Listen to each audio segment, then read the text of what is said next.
unë besoj dhe shpresoj që sa më shumë zëra të ndërgjegjësohen për nevojën e këtij ndryshimi të leadershipit politik, sepse kudo ku kam folur, çfarëdo që kam shkruar kam thënë, protesta e mbrëmshme ishte dhe është një kampanjë që duhet lexuar dhe çfarë të dush emrin tjetër ti.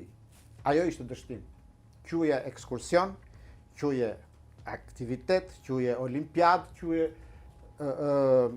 foltore, faltore, çfarë të dush quaje. Ajo ishte dështim. Dhe është dështimi më spektakolar që Partia Demokratike ka patur ndonjëherë në organizimin e një proteste. Mund të organizojnë një tjetër më të madhe për të thënë që shikoni që jemi në gjendje Jo, tha Berisha, nuk do organizojnë. Nuk do ketë miting. Jo. Vetëm foltore. S'do ketë. Jo, edhe foltore tani futemi në një proces analize që do duhet ishte bë edhe do merren me Jo flas për këtë foltore para kryeministrisë që do jetë një herë në javë. Po po, nuk ka një valencë tani, të jemi realist, domethënë. Ne po themi që minimalisht merret edhe të funksionojë partia sepse ka struktura që nuk janë eficiente në parti fare. Tani do bëhet analiza brenda PD-s? Do bëhet analiza dhe do bëhet ristrukturimi i partisë edhe. Ajo që unë thash, shpresimi dhe pritshmëritë e ky ristrukturimi nga ky proces i analizës. Po. Nga mësimi që duhet kënë vënë kur të gjithë kuptuan mbrëm që popullin nuk e ke më prapa. Se ke më zotëri.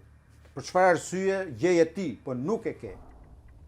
Atëherë, ky proces i analizës, nevoja për të kriju degë të PD-s, ka nëpër zona ku vetë caktohet njëri që thotë jam unë kryetari i PD-s.